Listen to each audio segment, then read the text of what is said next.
서울 강남의 33평형 신축 아파트 가격이 70억 원. 인구가 줄면 집값도 떨어진다는데 이건 뭘까요? 급기야 또 부동산 대책이 쏟아집니다. 이야기를 풀어갈 질문은 이런 겁니다. 첫째, 강남 집값은 비정상적인 수준일까요? 둘째, 인구 감소가 한국의 집값에 어떤 영향을 미칠까요? 셋째, 우리 국민들은 정말 집값이 내리는 걸 원할까요? 50억 돌파가 충격이었는데 이제는 70억 원. 입이 떡 벌어지는 서울 반포의 원베일리 아파트 국민평형 가격입니다. 이를 시작으로 서울 집값이 본격적으로 요동치기 시작했죠. 강남은 정치권 입장에서는 쓸모있는 애물단지입니다. 집값 급등의 진원지이기도 하지만 정치적 편 가르기라는 정치공학적 효용성이 크기 때문입니다. 양극화와 불로소득의 상징, 거기다 상대적 박탈감까지 자극하는 강남 집값. 여기서 첫 번째 질문에 대한 답을 알아보죠. 주변보다 유난히 높은 강남 집값은 전 세계 유례없는 현상일까요? 집값 상위 5% 이내인 서울 강남 서초 집값은 서울 전체 평균 집값보다 1.9배나 높습니다. 동일한 방식으로 다른 선진국들을 비교해보면 어떤 결과가 나올까요? 프랑스 파리의 경우 이른바 프라임 지역의 집값이 파리 전체 평균에 비해 2.39배입니다. 영국 런던은 그보다 높은 3.04배이고요. 이웃나라 일본은 어떨까요? 도쿄에서 프라임 지역은 전체 평균보다 2.44배 더 높았습니다.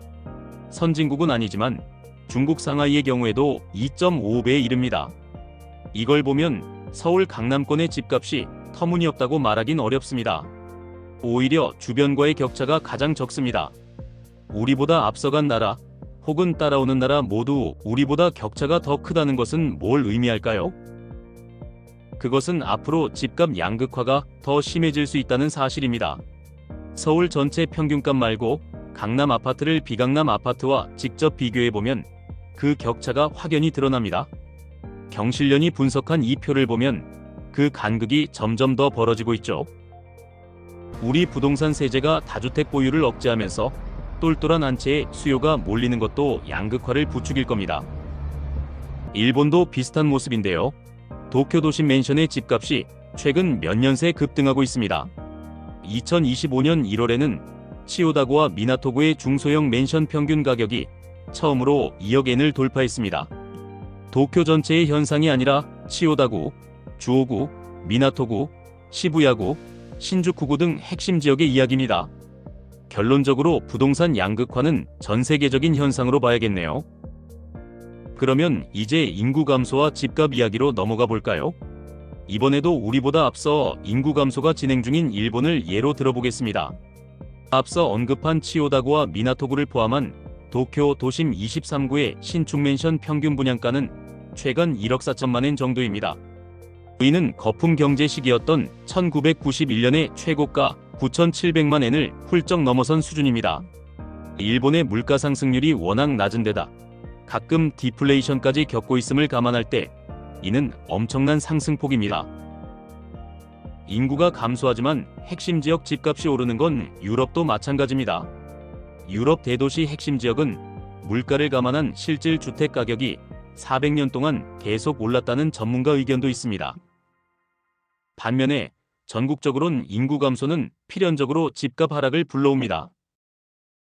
이미 우리나라도 시골은 젖혀놓더라도 지방 도시들 역시 몇몇 혁신 도시들을 제외하곤 사실상 집값이 하락 추세입니다.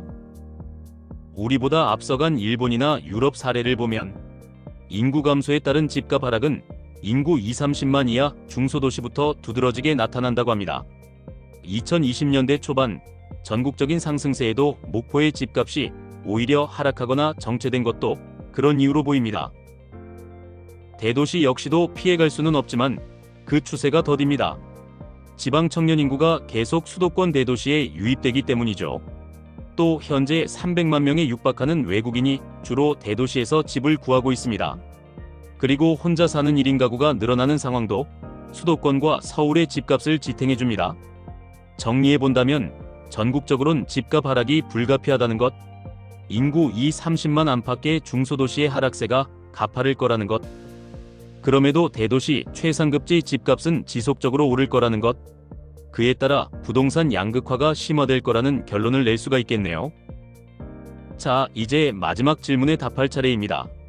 우리 국민들은 정말 집값이 내려가는 걸 바랄까요? 당연히 입장에 따라 다르겠죠. 집 가진 사람, 특히 강남을 비롯해 집값이 많이 오르는 지역 사람들은 세금 부담 빼면 무조건 좋을 겁니다. 투자 수익이 주식이나 연봉 인상과는 차원이 다르니까요. 반대로 집 없는 사람이나 내 집만 안 오르는 사람들의 절망감과 상대적 박탈감은 더 커집니다.